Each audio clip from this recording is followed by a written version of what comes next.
नमस्कार। मैं डॉक्टर पवन कुमार जांगीड़, सहायक आचार्य चित्रकला, महर्षि दयानंद सरस्वती विश्वविद्यालय अजमेर ने जो पाठ्यक्रम निर्धारित किया है उसके अनुसार बीए पार्ट प्रथम में चित्रकला विषय का जो पाठ्यक्रम है उसमें 3 तरह के प्रश्न पत्र निर्धारित किए गए हैं। पहला जो प्रश्न पत्र है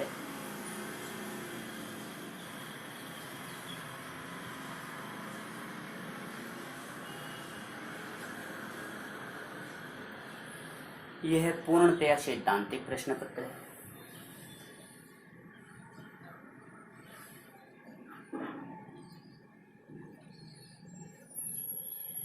जो एक लिखित प्रश्न पत्र है। इस प्रश्न पत्र का नाम है कला के मूल आधार।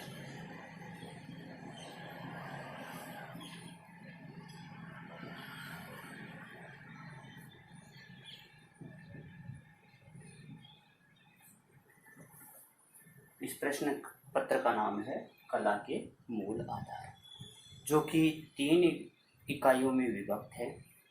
इकाई प्रथम, इकाई द्वितीय एवं इकाई तृतीय। तीनों इकाई का अध्ययन करना है, जिसमें कला क्या है, कला की परिभाषा क्या होती है, कला कितने प्रकार की होती है, रूप रेखा वर्ण तान पोत अंतराल चित्रकला के तत्वों के बारे में, संयोजन के सिद्धांत क्या होते हैं, चित्रकला के 6 अंग कौन कौन से होते हैं, चित्रकला की प्रवृत्ति और माध्यम क्या क्या काम आते हैं, इन सब बातों का अध्ययन इसके अंतर्गत हम करते हैं। यह प्रश्न पत्र 100 अंक का निर्धारित है।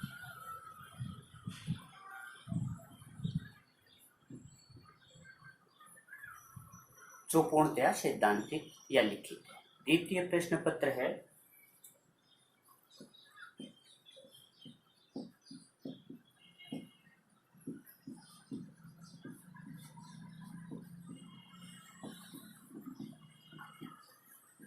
ये प्रायोगिक होता है। द्वितीय प्रश्न पत्र प्रायोगिक होता है। इसका नाम है निश्चल जीवन चित्रण।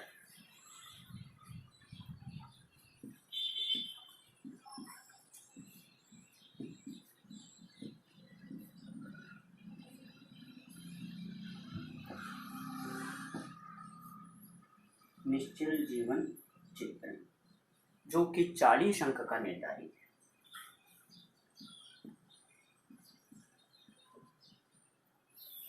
इस प्रश्न पत्र के अंतर्गत आपके सामने एक मॉडल रखा जाएगा।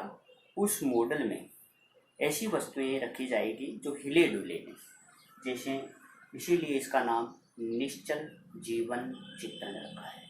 ऐसी दैनिक उपयोग में काम आने वाली वस्तुओं का एक समूह है आपके समक्ष रखा जाएगा। उसको देखकर साथ वैसा का वैसा ही चित्रण इस प्रश्न पत्र के अंतर्गत किया जाता है। इसमें जो सामने दैनिक वस्तुएं जो रखी जाती हैं उनमें अधिकतम 5 वस्तुएं या कम से कम 3 वस्तुओं का समूह हम सामने रखेंगे। जो वस्तु रखेंगे उसमें एक आयताकार हो, चौकोर हो, गोलाकार हो, इस प्रकार की वस्तुएं या दैनिक काम में आने वाले फल पत्तियां, इस प्रकार के कुछ जैसे चीनी माटी के पात्र वगैरह, ये भी हम इसके सामने रखेंगे। इसमें हूबहू चित्रण करना है, जैसा आपको दिखाई दे वैसा ही चित्रण करना है।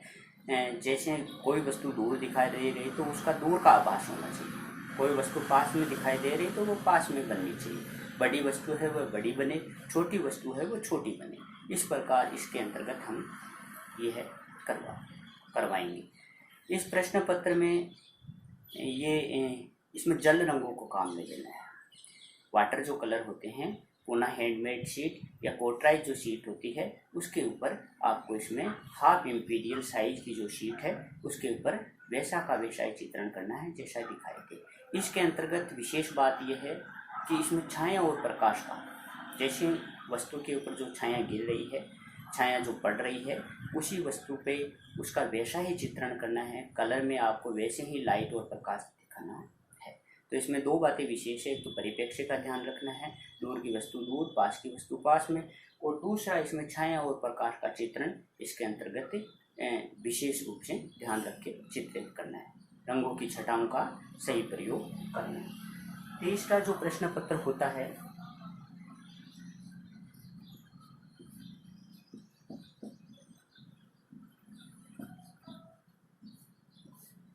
तृतीय जो प्रश्न पत्र है इसको अनुरंकन कहते हैं।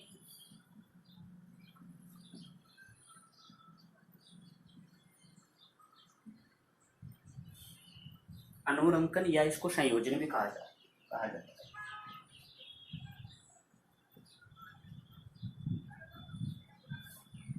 यह अनुरंकन या संयोजन, यह भी 40 अंक इसके निर्धारित हैं।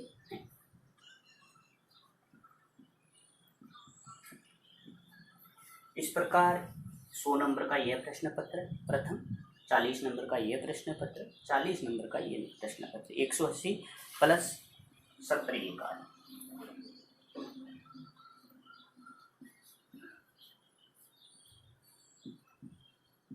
सत्रीय कार्य का मतलब पूरे साल में जो आप काम करोगे, जो फाइल बनाओगे, जो पोर्टफोलियो में इनसे जो चित्र बनेंगे उनको सजा के लाना है वो एक पोर्टफोलियो में। इसके अलावा एक स्केचिंग बुक, इसमें स्केच का अभ्यास करते रहना है। प्रतिदिन आपको कुछ न कुछ स्केच बनाते रहने हैं।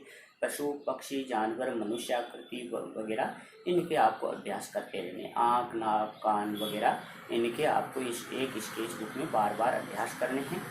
इसके अलावा जो वस्तु सामने रखी है उसका अभ्यास करना है। तो ये सक्रिय कार्य होता है।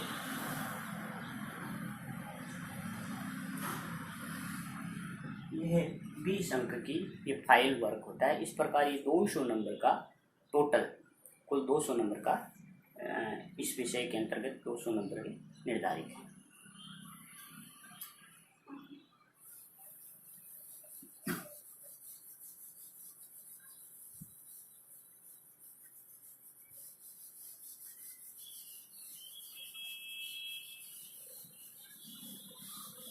आज मैं आपको प्रश्न पत्र जो तृतीय है अनुरंकन, उसके बारे में बताऊंगा।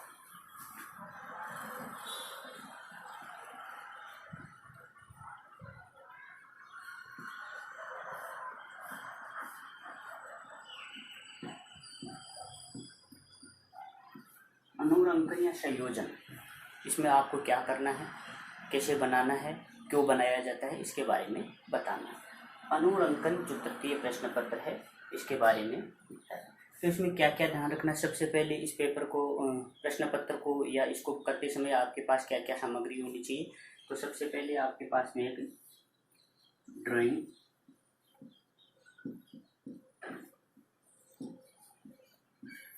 शीट होनी चाहिए, कार्ट्राइज शीट या पुनः हैंडमेड शीट, जिस पे भी आपको उचित लगे ठीक लगे उस पर आप चित्रण कर सकते हो। ड्राइंग शीट आपके पास होना आवश्यक है। इसके अलावा आपके पास में पेंसिल रबर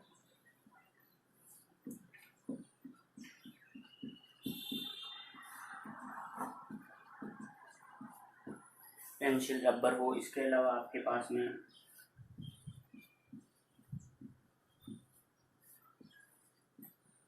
पोस्टर कलर या पोस्टर रंग होने चाहिए। इसके अंतर में यहाँ ध्यान देना कि जो द्वितीय प्रश्न पत्र है उसमें वाटर कलर का प्रयोग करते हैं और इसमें पोस्टर कलर का प्रयोग हम कर सकते हैं। चौथा, आपके पास में अच्छे प्रकार के गोल ब्रश होने चाहिए। इस प्रकार यह कुछ चीज़ें हैं। इसके अलावा आपके पास में ड्राइंग बोर्ड होना चाहिए। उस ड्राइंग बोर्ड के ऊपर हम सबसे पहले हाफ इम्पीरियल शीट को काटते हैं, उसके ऊपर लगाते हैं, उसके बाद में ड्रॉ करते हैं, अंकन करते हैं, चित्रण प्रारंभ करते हैं। और एक आपके पास में पानी का मग भी चाहिए ताकि इन सब कलर को मिक्स करके लगा सकते हैं। एक मिक्सिंग प्लेट भी चाहिए आपके।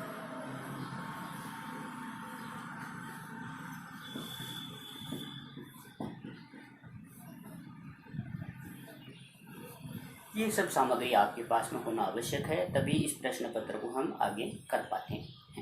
इस प्रकार ये जो अनुरंकन है इसमें निम्न सामग्री चाहिए।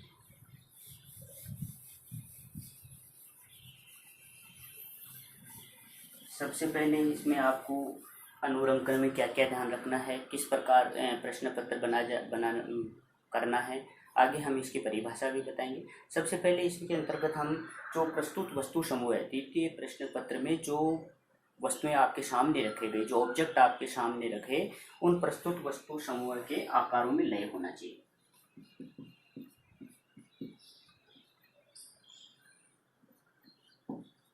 वस्तु समूह है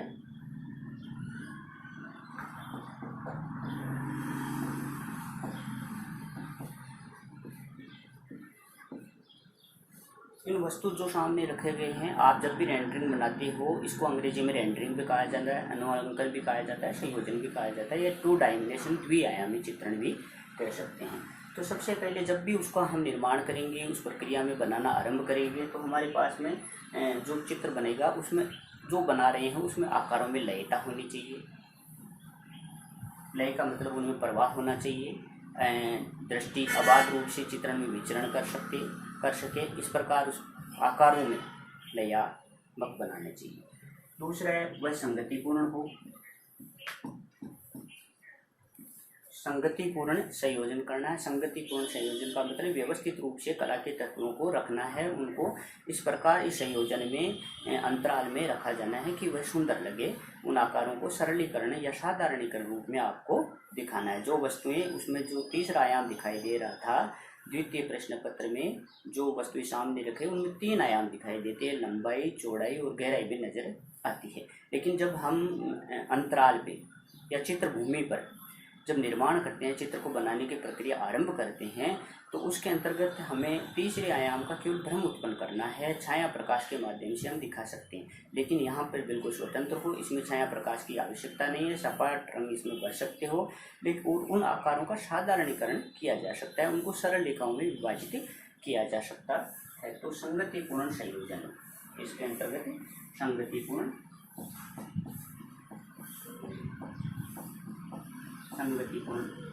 संयोजन होना चाहिए, सुसंगतिपूर्ण, उनको कला के तत्वों को हमें रखना है, अंतराल में उनको व्यवस्थित रूप से रखना है। संयोजन, सौंदर्य निरूपण, सुंदर बनाने के हिसाब से या सौंदर्य को दर्शाने के हिसाब से, सौंदर्य निरूपण करने के लिए हमें उनको आकारों में लय होना चाहिए, संगतिपूर्ण संयोजन होना चाहिए, और सौंदर्य निरूपण के उद्देश्य से हम सौंदर्य निरूपण के उद्देश्य से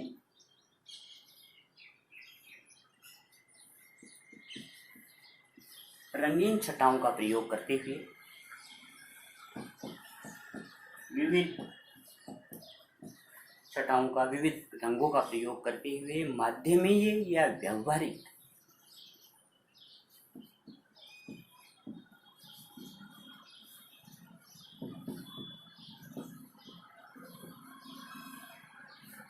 जो उचित हो, सही अनुपात में हो, माध्यमिक या व्यवहार संगत हो, व्यवस्था पूर्वक हो, माध्यमिक या व्यवहारिक तल चित्रों का, तल चित्र का मतलब पोत वगैरह का प्रयोग करते हुए, टेक्सचर का, विविध प्रकार के टेक्सचरों का प्रयोग करते हुए,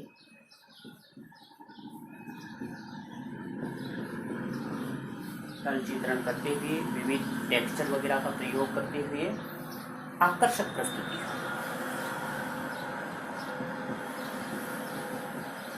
आकर्षक प्रस्तुति हमें प्रस्तुत करनी है। तो इन बातों का विशेष इस प्रश्न पत्र के अंतर्गत ध्यान रखना है। जो वस्तु समूह सामने रखा, उनके आकारों में लयता होनी चाहिए, प्रवाह होना चाहिए, एक नंदतिक प्रभाव आना चाहिए। दूसरा, उनको संगतिपूर्ण संयोजन होना चाहिए। कला के जो तत्व हैं, रेखा, रूप, वर्ण, तान, पोत, अंतराल, विशेष ध्यान रखना। अंतराल जिस चित्र भूमि पर हम चित्र करते हैं, बनाते हैं, वह अंतराल कहलाता है। तो उसके अंतर्गत, उस अंतराल के अंतर्गत जैसे ही हम चित्र बनाना आरंभ करते हैं, तो वह चित्र भूमि सक्रिय होने लगती है। जैसे ही ये चित्र भूमि है, इस चित्र भूमि में कुछ एक बिंदु रखते ही ये सक्रिय होने लगती है। एक रूप जैसे ही बना, इसमें सक्रियता आने लगता है। 2 बने तो सक्रियता बढ़ती चली जाती है। इस प्रकार उनमें संगतिपूर्ण संयोजन के उन कला के को हमें व्यवस्थित रूप से रखना है। व्यवहारिक रूप से या माध्यमीय प्रयोग करते हुए, विविध माध्यमों का प्रयोग करते हुए हमें उनको रखना है। सौंदर्य यानी सुंदरता दिखाने के दृष्टिकोण से हम हमारा मौलिक जो सर्जन है, जो मौलिक अभिव्यक्ति है, जो हम उसको देख कर वो क्या नया कर सकते हैं, उसको प्रस्तुत करना होता है। तो इन बातों का इस प्रश्न पत्र के अंतर्गत हमें ध्यान रखना है। आकारों का कलात्मक विभक्तिकरण हो, ये भी ध्यान रखना, यहाँ पे जो आकार है, जो वस्तु समूह रखा गया है, उसका कलात्मक विभक्तिकरण होना चाहिए। कलात्मक विभक्तिकरण, कला के अनुसार सुंदर लगे ऐसा विभक्तिकरण हमें करना चाहिए। कुछ बातें हैं जैसे बीच में आकार शब्द या किसी भी वस्तु की आकृति को रूप कहते हैं, और उन आकारों को हमें व्यवस्थित रूप से साधारणीकरण करके उनके अंतर्गत हमें रखता है। रूप वह क्षेत्र या स्थान होता है जिसका अपना कोई निश्चित आकार या वर्णन होता है, उसको हम रूप कहते हैं। दूसरा लय और प्रवाह, लयात्मकता जो आई, प्रवाह, इसका मतलब ये हुआ कि दृष्टि चित्र पे स्वतंत्र रूप से अबाध रूप से विचरण कर सके, उसमें कोई रोक टोक नहीं हो, इस प्रकार रंगों रेखाओं का प्रयोग हो कि दृष्टि पूरे चित्र पर घूम जाए, उसमें लयात्मकता उत्पन्न कर सके। तीसरा संगतिपूर्ण हो, चित्रण के जो सभी तत्व हैं उन एक दूसरे से मेल खाते हुए होने से संगतिपूर्ण होना चाहिए। और जो संयोजन बनेगा, संयोजन का मतलब दो या अधिक तत्वों की मधुर योजना को संयोजन कहते हैं। उसमें एक तत्व की प्रधानता होती है। संयोजन यानी संयोजन, उन सबको जोड़ के उन कला के तत्वों को इस प्रकार व्यवस्थित रूप से हमें प्रस्तुत करना है, बनाना है कि वह सुंदर लगे। अब अनुरंकन क्या होता है? अनुरंकन का मतलब है दृश्यमान वस्तुओं का ऐसा साधारणीकरण। संयोजन है दृश्यमान जो सामने दिखाई गई, उनका ऐसा साधारणीकरण यानी साधारण रूपों में उनको आपको बनाना है, उन रूपों का वैसा नहीं बना के साधारणीकरण संयोजन करना है।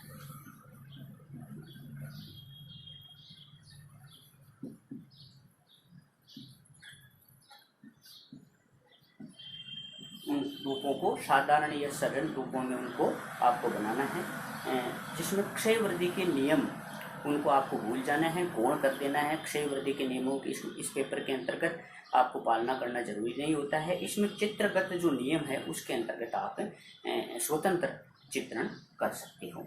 यहाँ वस्तु की जो दृश्यमान सतह है वह समाप्त हो जाती है, जैसी दिखाई देती है वैसी बनाना आवश्यक नहीं है। तीसरे आयाम को आप जो बनाने का भ्रम उत्पन्न करते हैं वह भी इसके अंतर्गत आवश्यक नहीं है। आप अपने अनुसार मौलिक चित्रण इसके अंतर्गत स्वतंत्र होकर कर सकते हो।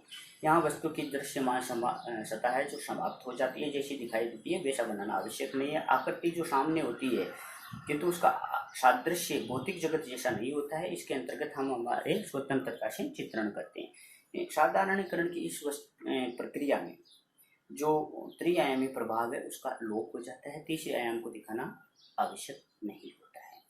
यहाँ उसके आकार, आकृति, वर्ण, पोत आदि जो भी हैं ये रचनाकार के स्वयं पर डिपेंड करते हैं कि आप कैसे उसको प्रस्तुत कर रहे हैं, कैसे बना रहे हैं, उस आयाम को किस प्रकार आप दिखा रहे हैं। यहाँ द्विआयामी का मतलब ये होता है कि जिसमें दो आयाम होते हैं, जैसे लंबाई और चौड़ाई, जैसे कागज ये है इसमें लंबाई और चौड़ाई नजर आती है, ये द्विआयामी कहलाता है।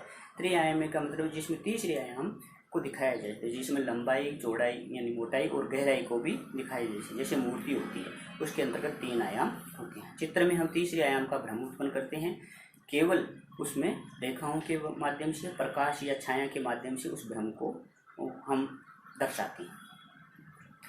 अंतराल, अंतराल का मतलब चित्रभूमि है। जिस चित्रभूमि पर, कैनवास पर आप कार्य करते हो, चित्रण बनाते हो, वह उसका अंतराल कहलाता है। यहाँ पे उस सामने वस्तु रखेगी उसके सादृश्य को बुलाकर आपको स्वतंत्र चित्रण करना है। अपनी जो प्रेरणा होती है, जो आंतरिक प्रेरणा आपने है, उसके अनुसार आपको जो लगे उस हिसाब से आपको इसको बनाना है, अभिव्यक्त होकर करना है। शुद्ध कलात्मक रूपों का निर्माण करना है, जो सुंदर लगे ऐसे रूपों का आपको कलात्मक रूपों का सृजन करना है, निर्माण करना है। सृजन शब्द जो आया, सृजन का मतलब होता है निर्माण करना। सृजन जो है ये निर्माण करना है। इस निर्माण की प्रक्रिया में आपके ये मानसिक प्रक्रिया है पहले रूप से, तो आपको इसके अंतर्गत सबसे पहले जैसे वस्तुओं को निरीक्षण करना है। इस प्रक्रिया के अंतर्गत हम जैसे जो वस्तुओं को देखते हैं, सामने जो ऑब्जेक्ट रखा है उसका निरीक्षण करते हैं, देखते हैं, तो ये निरीक्षण की प्रक्रिया कहलाती है। दूसरा होता है प्रत्यक्षीकरण। प्रत्यक्षीकरण का मतलब ये है कि जो वस्तु हमने देखी उन वस्तुओं को वैसे ही हमारे दिमाग में फीड हो गया, यानी हमारे दिमाग में वह उनका एक स्वरूप बन गया, उसकी एक आकृति निर्धारित हो गई। जैसे मैं कहूँ कि मटका, तो तुम्हारे दिमाग में तुरंत रूप से एक मटके की आकृति का निर्माण हो जाता है कि मटका इस प्रकार होता है। तो दूसरा है प्रत्यक्षीकरण। तीसरा होता है कल्पना। कई बार हमें ऐसे चित्र बनाने पड़ते हैं, या हमारी कल्पना है या मौलिक जो स्वतंत्रता है उसके अंतर्गत हम विचार करके, कल्पना करके, मनन करके इस प्रकार कुछ आकृति या आकृतियाँ बनाती हैं। तो तीसरा कल्पना और चौथा है अभिव्यक्ति। इन सब का मिला जुला रूप जो है सामने जो प्रकट होगा, जो अभिव्यक्त होगा, वह अभिव्यक्ति कहलाता है। तो इस प्रकार ये सृजनात्मक प्रक्रिया के 4 चरण होते हैं: निरीक्षण, प्रत्यक्षीकरण, कल्पना और अभिव्यक्ति। इन चारों प्रक्रियाओं से हम गुजर के आगे बढ़ते हैं। तो ये जो प्रश्न पत्र है तत्वीय, इसको क्यों बनाते हैं? क्योंकि इसमें बिल्कुल स्वतंत्रता होती है कि नियमों में बंधे हुए नहीं हो, नए संयोजन की इसमें प्रेरणा मिलती है, नए नए क्रिएटिविटी करने का आप में एक जज्बा आता है कि मैं इस प्रकार का बना सकता हूँ। इसमें बिल्कुल स्वतंत्र अभिव्यक्ति का एक आनंद मिलता है। आप किसी नियमों में बंधे नहीं हो, जैसा आपको ठीक लगे उस प्रकार का आप चित्रण कर सकते हो। तो इसमें एक स्वतंत्रता मिलती है। इसमें त्रिआयामी रूपों का कई बार तृतीय आयाम को बनाते बनाते बच्चों आप उसको परेशान होने से लगते हो, तो इसमें बिल्कुल तीसरे आयाम को आपको भुलाना है। आप बिल्कुल सरल रेखाओं में उनका साधारणीकरण करके आपको इसका चित्रण करना है, इस चित्रण का आनंद लेना है। साधारणीकरण सबका करके अपने मन के अनुसार जो आपको ठीक लगे, आपके जो मौलिक हैं, आपको जो सुंदर लगे, उस प्रकार एक आपको प्रस्तुति करना है। वे रंगों की विविध छटाओं में आकारों का सरलीकरण करके इन सब बातों का आपको ध्यान रखना है। यहाँ पे एक अंकन शब्द जो आया, अंकन का मतलब होता है जो हम बनाते हैं। चित्रकार जो वस्तु रूप का अंकन छाया माध्यम के माध्यम से वास्तविक दृश्य अनुसार करता है, जैसा उसको दिखाई दे रहा है वैसा ही ठोस दिखाने का ध्येय लेकर अगर चित्रण करता है तो वह उसका अंकन कहलाता है। यह अनुरंकन है। इसमें जो वस्तु है उसको ठोस दिखाने का उसको गौण कर सकते हैं। ठोस दिखाने की उसके अंतर्गत आवश्यकता नहीं होती है। तो जो भी वस्तु है, जो भी आपके सामने रूप रखे गए वस्तु, उन रूपों को उनको ठोस दिखाना नहीं है, उनको बिल्कुल गौण कर देना है। गौण करके चित्रण माध्यम में परिवर्तन कर सकते हो। चित्रण का जो माध्यम है उसमें आप परिवर्तन करके अपने स्वतंत्र रूप से, मौलिक रूप से उसका चित्रण कर सकते हो और रूपों का साधारणीकरण कर सकते हो। जो रूप आपके सामने हैं उनको बिल्कुल साधारणीकरण करके सरल रूपों में आप उनको बना सकते हो। तो मात्र सही इस प्रकार का जो संयोजन होता है वह अनुरंकन कहलाता है। यहाँ रूपाकृति गौण हो जाती है। सबसे मेन बात है, रूपाकृतियाँ गौण हो जाती हैं। माध्यम से रूपाकृतियाँ अनुप्रेरित होती है। विविध प्रकार के माध्यम का प्रयोग करते हैं। पोत के माध्यम से अनुप्रेरित होती है। विविध प्रकार के, जैसे धरातल के गुण को पोत कहते हैं, तो विविध प्रकार के पोत का उसमें प्रयोग करते हैं, उससे अनुप्रेरित होती है। वर्ण के माध्यम से, रंग के माध्यम से उसको अनुप्रेरित हो सकती है। रेखा के माध्यम से अनुप्रेरित हो सकती है। इस प्रकार का जो चित्रण हुआ, जो अंकन हुआ, वह अनुरंकन कहलाता है। तो इस पेपर के अंतर्गत आपको इस प्रकार के अनुरंकन करना है। कुछ डायग्राम, कुछ चित्र वगैरह जो पहले बने हुए हैं वह अनुरंकन के मैं आपको अभी दिखाता हूँ। इसके अलावा कुछ बातों का भी आपको विशेष ध्यान रखना है। पहले समझ लो आप द्विआयामी अंकन के लिए कुछ प्रयोग किए जा सकते हैं। जैसे आकृति है, आपको दिमाग में जैसे जो सामने वस्तु समूह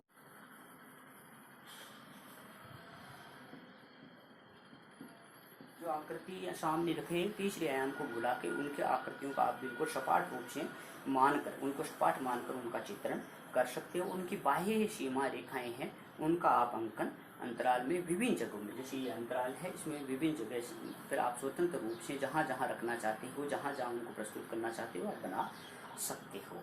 तो पहला तो है आकृति को सपाट बनाना है, उनका साधारणीकरण करना है, उनको सरल रूपों में उसको अंतराल में जगह जगह आपको चित्रित करना है। दूसरा, आकारों में परिवर्तन कर सकते हो। जो आकार आपके सामने बने हैं उन आकारों में आप परिवर्तन कर सकते हो। बड़े को छोटा दिखा सकते हो, छोटे आकार को बड़ा, या उनको आप अपने हिसाब से इस प्रकार व्यवस्थित कर सकते हो, उस अंतराल में दिखा सकते हो। तीसरी बात है, रंगों में सपाट रंग भरने हैं। इसमें छाया प्रकाश का प्रयोग नहीं करना है। आप जैसा चाहो मान का प्रयोग करते हुए, तान का प्रयोग करते हुए आप इसमें अंतराल में इनको रख सकते हो। तो सपाट रंग भर सकते हो, सपाट आकृतियाँ इसके अंतर्गत बना सकते हो। विभिन्न तान का प्रयोग कर सकते हो। विभिन्न तान, मान, प्रखरता, कलर को गहरा, हल्का, इस प्रकार आप उसमें बना सकते हो। टेक्सचर का प्रयोग कर सकते हो। विभिन्न प्रकार के जो टेक्सचर होते हैं, अलंकरण होते हैं, या इस प्रकार के जो प्राकृतिक हैं, उन प्राकृतिक वस्तुओं का भी उसमें आप इस प्रकार अलंकरण बनाने में उनकी सहायता ले सकते हो। तो टेक्सचर दिखा सकते हो। त्रिआयामी जो प्रभाव की गोलाइयाँ होती है, जो हमें वस्तु में गोल आकृति जैसे गिलास का मुंह वगैरह गोल वगैरह बनाते हैं, तो उनको आप बिल्कुल सरल रेखाओं में बिल्कुल यूँ भी बना सकते हो। उसमें त्रिआयाम दिखाना आवश्यक नहीं है। छाया प्रकाश को भी आप बिल्कुल सपाट रंगों में बनाना है, आपको बिल्कुल छाया प्रकाश नहीं दिखाने। छाया प्रकाश के अंतराल विभाजन के अनुसार अपने अनुसार बढ़ा जाए, अंतराल में जो है अपने अनुसार उनको चित्रण करना है। जैसा आपको ठीक लगे उस प्रकार आप उसको व्यवस्थित रूप से माध्यमीय प्रयोग करते हुए आप आपको चित्रण करना है। इसमें एक बात और है, क्रम का ध्यान नहीं रखना है कि कौन सी वस्तु पास में है, कौन सी दूर है, कौन सी आगे है, कौन सी पीछे है, कौन सी बड़ी है, कौन सी छोटी। इसमें आप इन सबको बिल्कुल बुला सकते हो, बुला के एक ऐसा सर्जन कर सकते हो जो सुंदर लगे, नंदतिक लगे, आँखों को उसमें आँखों को सुंदरता लगे, आकर्षक उसकी प्रस्तुति तो हो। इसमें क्रम की आवश्यकता नहीं है, व्यवस्था अपने अनुसार कर सकते हो। जहाँ जो वस्तु आपको ठीक लगे उस प्रकार इसमें संयोजन में उससे अंतराल में आप प्रस्तुत कर सकते हो। वस्तुतः अनुरंकन एक सृजनात्मक चित्रण प्रक्रिया, जैसे मैंने बताया, एक मानसिक प्रक्रिया है जिसको हम नियमों में बांधी जा सकती है, जिसको न तो नियमों में बांधा जा सकता है और न ही उसके लिए कोई निश्चित मार्ग बना सकते हैं। जो रचनाकार जैसे जैसे हम इसको बनाते चले जाएंगे, जैसे जैसे इसका निर्माण करते जाएंगे, हमें जो व्यवस्था लगेगी, जहाँ जहाँ ठीक लगेगी वहाँ उस प्रकार चित्रण करते जाएंगे। अभ्यास से धीरे धीरे ये सब चीज़ें आगे सीख पाओगे। जैसे जैसे अभ्यास करते हैं तो इस अंतराल का किस प्रकार विभाजन करना है, कौन सी वस्तु को कहाँ रखना है, कौन सी वस्तु कहाँ सुंदर लग सकती है, उसमें किस प्रकार के रंग भरे जाने हैं, इस पेपर के अंतर्गत आप कोई नियमों में बंधे हुए नहीं हो, आप बिल्कुल स्वतंत्र चित्रण इसके अंतर्गत कर सकते हो। जैसे जैसे अनुभव से आगे बढ़ते चले जाते हैं, अभ्यास करते करते हमें और आकर्षक प्रस्तुतियाँ बनाने लगते हैं। कुछ जो ड्राइंग्स हैं वो आपको मैं दिखाता हूँ। उस ड्राइंग्स में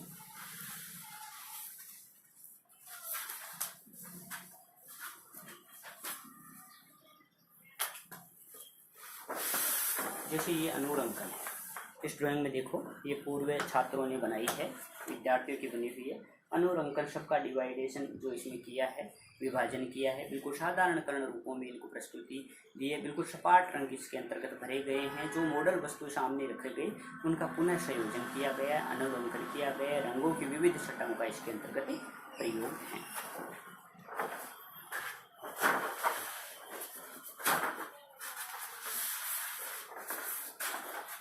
ये देखिए, इसके अंतर्गत आप रंगों का विविध प्रयोग है। ये जो पोट बना हुआ है, आप इस पोट को यहाँ देख सकते हो। आधा पोट इधर व्यवस्थित किया गया है, या आधा पोट यहाँ बनाया है और आधा पोट इधर बनाया है, ये तो आप इसमें देख सकते हो। गोलाई बिल्कुल आकृतियों का साधारणीकरण रूप किया गया है, तृतीय आयाम को बिल्कुल भुला दिया गया है, सपाट रंगों का प्रयोग है और आकारों को बिल्कुल साधारणीकरण रूप में प्रस्तुत किया गया है। रंगों की विविध छटाओं का प्रयोग इसके अंतर्गत है, देखने में सुंदर लगती है, आकर्षक प्रस्तुति है। इस बच्चे ने, इस विद्यार्थी ने भी देखो अपने मानसिक रूप से जो उसको ठीक लगा उस हिसाब से संयोजन किया है। ये चारों तरफ इसमें अलंकरण बनाए हैं, मान का तान का प्रयोग किया है, विविध प्रकार के अलंकरण टेक्सचर इस बच्चे ने दिखाए।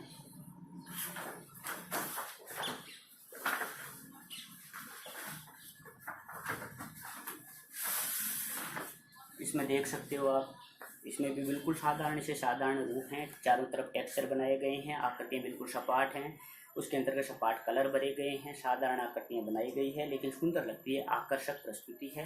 देखो कितना सुंदर, कम आकृतियों में इसका विभक्तिकरण करके प्रस्तुत किया गया। इस प्रकार के आपको इस प्रश्न पत्र तरतीब में आपको बनाने हैं।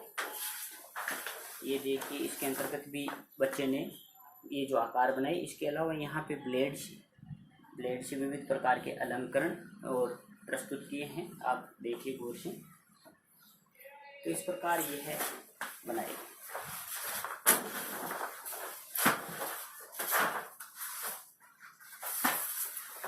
इसमें देखिए, इस अनुरंकन में, व्यायाम चित्रण में विविध प्रकार के रंगों का प्रयोग करते हुए आकारों का बिल्कुल सरलीकरण किया गया है।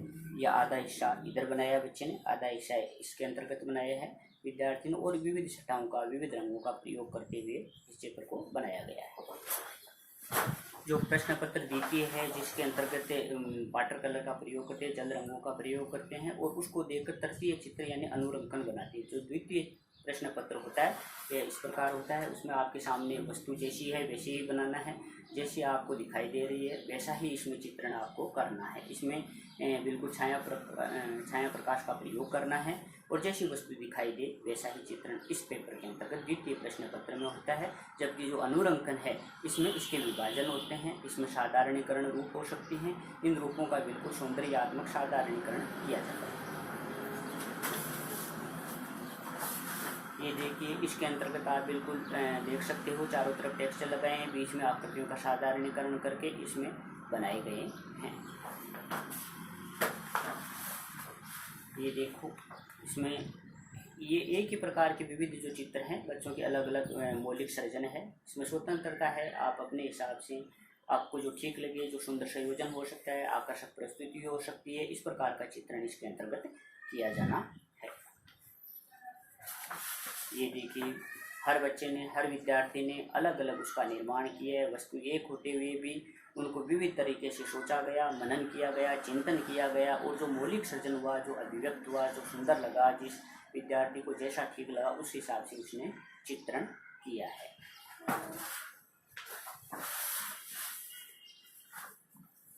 ये देखिए, इस प्रकार ये विविध प्रकार के अनुरंकन है जिनको आप देख सकते हैं।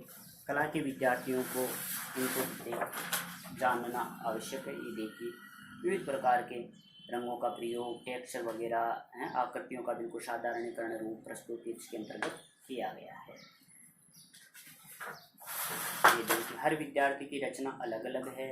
जैसे जैसे काम करते चले जाओगे आप आगे बढ़ते चले जाओगे, सीख पाओगे। ये देखिए, हर विद्यार्थी का कार्य अपने आप में मौलिक है, सुंदर प्रस्तुति है।